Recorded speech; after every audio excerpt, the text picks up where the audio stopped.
जो लोग इस देश के किसानों को खालिस्तानी बताते हैं, गद्दार बताते हैं, देश विरोधी बताते हैं, उनको फिर से संविधान पढ़ने की ज़रूरत है। इस देश के अगर ज़्यादातर किसानों को कोई चीज़ खराब लग रही है, अगर उन किसानों को लग रहा है कि कोई कानून हमसे पूछे बिना बनाया गया है, हमारी रजामंदी के बिना बनाया गया है, तो सरकार को इस पर सोचना पड़ेगा, सोचना ही पड़ेगा।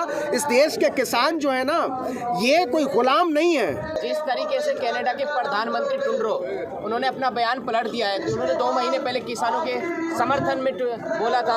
अब सरकार के उसमें कहा कि सरकार जो कर रही है वो लोकतंत्र में बहुत सही कर रही है, और अब डंका बज रहा है। लोग कह रहे हैं कि प्रधानमंत्री के इसका समर्थन हो रहा, तारीफ हो रहा है बिल का हर जगह। जस्टिन ट्रूडो जो कह रहे हैं ना, वो बहुत गंभीर तरीके से जो बात जानी चाहिए, वो पहले जो जा रहे, देखिए अंतर्राष्ट्रीय मामले अलग तरीके से जाते हैं, है ना। इस पर उस समय न खुश होने की ज़रूरत थी, न इस समय परेशान होने की ज़रूरत है। सवाल ये है कि जस्टिन ट्रूडो को आकर भारत में तो रहना नहीं है, यहाँ कनाडा के किसान तो आएंगे नहीं। सवाल भारत के किसानों का है, सवाल पंजाब के किसानों का है, हरियाणा के किसानों का है, उत्तराखंड, बिहार, तेलंगाना के किसानों का है। तो यहाँ के किसान क्या कहते हैं, क्या चाहते हैं, यही महत्वपूर्ण है। इससे ज़्यादा ज़रूरी चीज़ एक डेमोक्रेसी में कुछ और हो नहीं सकती है। एक और सवाल मैं करना चाहूँगा कि जिस तरीके से कहा जा रहा है कि अब तक जो कानून बने वो वापस नहीं होता, कई लोगों का कहना है कि जो कानून बन गया है वो वापस नहीं होता। ये तो मोदी जी पार्लियामेंट में कई बार कह चुके हैं। जब चुनाव प्रचार कहते थे तो वो कहते थे कि हम इतने कानूनों को ख़त्म करने के लिए आ रहे हैं। सवाल ये नहीं है कि कौन से कानून ख़त्म होने हैं और कौन से कानून ख़त्म नहीं होने हैं। सवाल ये है कि इस देश के अगर ज़्यादातर किसानों को कोई चीज़ खराब लग रही है, अगर उन किसानों को लग रहा है कि कोई कानून हमसे पूछे बिना बनाया गया है, हमारी रजामंदी के बिना बनाया गया है, तो सरकार को इस पर सोचना पड़ेगा, सोचना ही पड़ेगा। इस देश के किसान जो है ना, ये कोई गुलाम नहीं है, नागरिक है यहाँ के। उनको संविधान ने, बाबा साहब अम्बेडकर ने कुछ अधिकार दिए हैं, उन अधिकारों को पढ़ने की ज़रूरत है इस देश की हुकूमतों को। और वो लोग जो लोग इस देश के किसानों को खालिस्तानी बताते हैं, गद्दार बताते हैं, देश विरोधी बताते हैं, उनको फिर से संविधान पढ़ने की ज़रूरत है कि हम लोग कहाँ से आए हैं, हमने क्या बनाया है, ये देश कहाँ से यहाँ तक पहुँचा है। ये आज नहीं बना है देश, ये देश 200 साल की लड़ाई के बाद आज़ाद हुआ है। तो फिर उसको सोचना पड़ेगा कि उतने लंबे संघर्ष के बाद अगर ये कोई चीज़ बनी है, कोई चीज़ खड़ी हुई है, तो उसको छोटी चीज़ों के चक्कर में हम गंवा न दें। एक और कहूँगा मैं, जिस तरीके से अभी मीडिया के ऊपर सवाल खड़े हो रहे हैं, जहाँ भी मीडिया जाता है उसे भगा दिया जाता है या फिर गोदी मीडिया के नारे लगाए जाते हैं, इस पर आप क्या कहें? नहीं, देखिए, पत्रकारों को भगाया जाना दुर्भाग्यपूर्ण है, ये नहीं होना चाहिए, है ना। और किसानों को चाहिए कि वो सबकी बात सुने, सबको जवाब दें। किसी का बहिष्कार कोई उपाय नहीं है। मसला केवल इतना है कि जिसको आप मीडिया मानकर बैठे हैं, जिसको आप पत्रकार मानकर बैठे हैं, वो मीडिया है भी कि नहीं, वो मीडिया बचा भी है कि नहीं, वो पत्रकार बचा भी है कि नहीं। गले में किसी कंपनी का पट्टा लटका लेने से, हाथ में कोई माइक आईडी ले लेने से कोई पत्रकार नहीं हो जाता है। पत्रकार होना एक मानसिक स्थिति है, एक मेंटल स्टेट है, उसकी तैयारी करनी पड़ती है, उसके लिए ख़ास तरह से पढ़ाई लिखाई करने की ज़रूरत होती है। हाथ में माइक आईडी ले लेने से कोई पत्रकार नहीं हो जाता। तो किसान को अगर लग रहा है कि जो लोग उनसे सवाल पूछने आए हैं, उनको कटघरे में खड़ा करने आए हैं, हाथ में माइक आईडी लिए हुए हैं, वो पत्रकार नहीं है, वो मीडिया नहीं है, तो किसानों के साथ किसी की ज़बरदस्ती है क्या? इस देश जिसको आप मीडिया कह रहे हैं, जिसको आप पत्रकार कह रहे हैं, आपने कब देखा माइक आईडी लेकर इस देश के गृह मंत्री से सवाल पूछते हुए?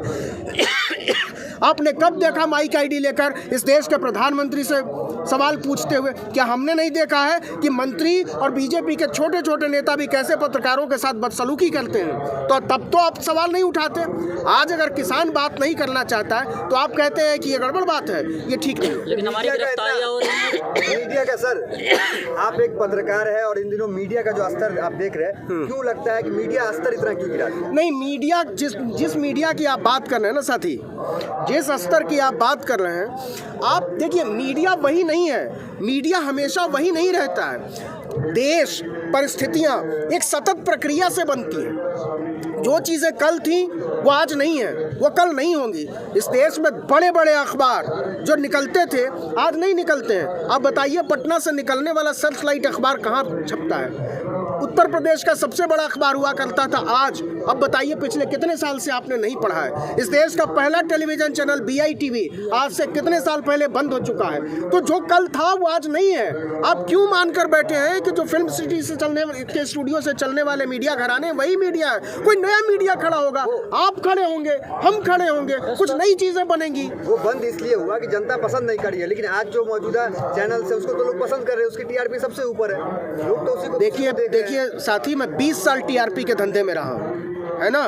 तो मुझे मत समझाइए कि TRP से देश चलता है। TRP से अगर देश चलता है तो ये किसान पागल नहीं है, ये नौजवान पागल नहीं है जो 80 दिन से यहाँ सड़क पर, जब हमको 1 घंटे में गर्मी लगने लगती है और 5 मिनट में हम कांपने लगते हैं, तब ये खुली छत की चादर ओढ़कर सोया हुआ है। तो सवाल ये है कि इस देश के लोगों को, इस देश के किसानों को, नौजवानों को, मजदूरों को, अल्पसंख्यकों को इस देश की सरकार नागरिक मानना शुरू करती है कि नहीं? इस देश के लोगों को अगर आप नागरिक मानते हैं तो आप उसको खारिज नहीं कर सकते। सर, उनके विषय में क्या कहेंगे? जिस तरह से इंटरनेशनल लेवल पर जब इस कृषि कानूनों का विरोध होता है और तमाम रिहाना और जो है तमाम लोग ट्वीट करते हैं, उसके बाद जो सेलिब्रिटी हैं वो एक्टिव हो जाते हैं, चाहे महानायक अमिताभ बच्चन हो या हेमा मालिनी हो, तमाम लोग जो है कहते हैं सरकारी अमिताभ बच्चन, हाँ, आपको याद है ना, हाँ, जब मुंबई में हमला हुआ था, हाँ, तो वो कहते थे कि मुझे जो है नींद नहीं आती है, उनकी नींद उड़ गई थी। हाँ, उनको जब छाती में चोट लगी कूली की शूटिंग के समय, तो बाहर निकले तो उन्होंने जनता का शुक्रिया अदा किया।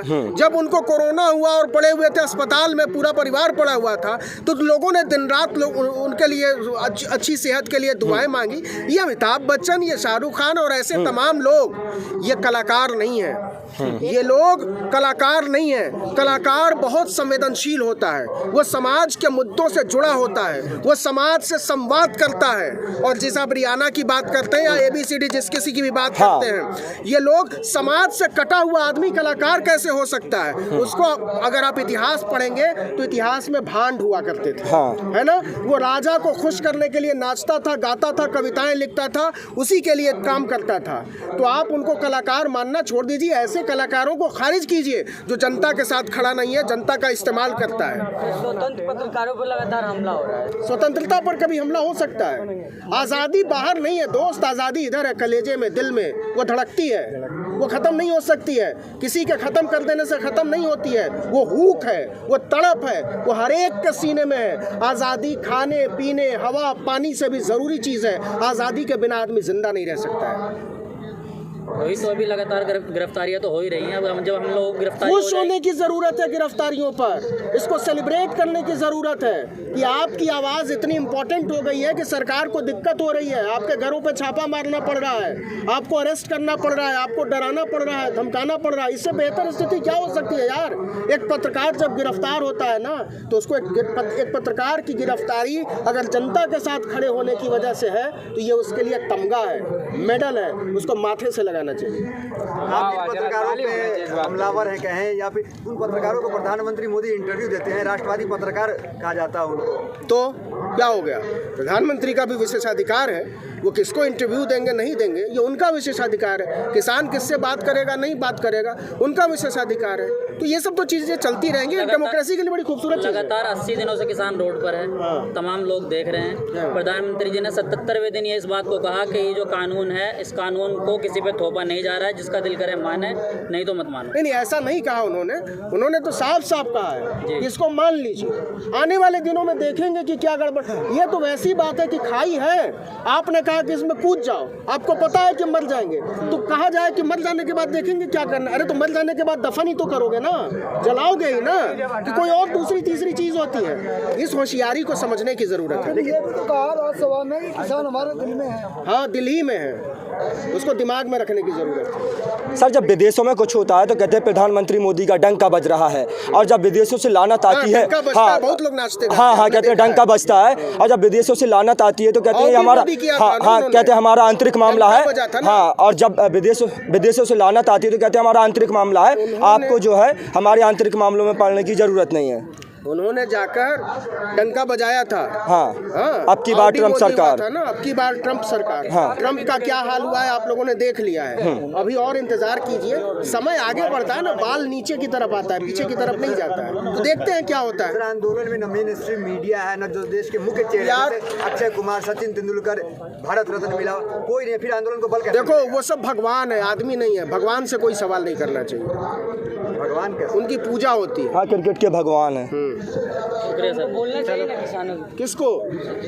तो जाकर किसानों, मैं तो कहता हूँ कि इस देश के क्रिकेटर, यार बीसीसीआई क्या है? एक कंपनी है ना, रजिस्टर्ड कंपनी है यार। एक कंपनी के लिए खेलने वाले लोगों को अगर आपने भगवान बना दिया है तो भगवान बनाने वालों की दिक्कत है ना, आपकी बुद्धि की दिक्कत है ना, कि जिसको आपने भगवान बना दिया उसकी दिक्कत है। अगर आपने इस देश के ऐसे लोगों को भगवान बना दिया है तो भगवान आपको बाजार में खड़ा कर ही देगा। अब बिकने के लिए तैयार रहिए। सरकार तो कहीं ना कहीं कह रही है कि इन लोगों का काम ही बन चुका है हर चीज में आंदोलन करना। सीए, एनआरसी हो, 3 तलाक हो, ये हर जगह पहुंच जाते हैं आंदोलन उनसे करने के जाकर लिए। ये सवाल पूछिए कि आम चूस के खाते हैं कि काट के खाते हैं, है ना? ये ज़्यादा बड़ा सवाल है। किसान विसान के बारे में सोचना उनके बूते का नहीं है, इससे यही लगता है। बहुत बहुत शुक्रिया।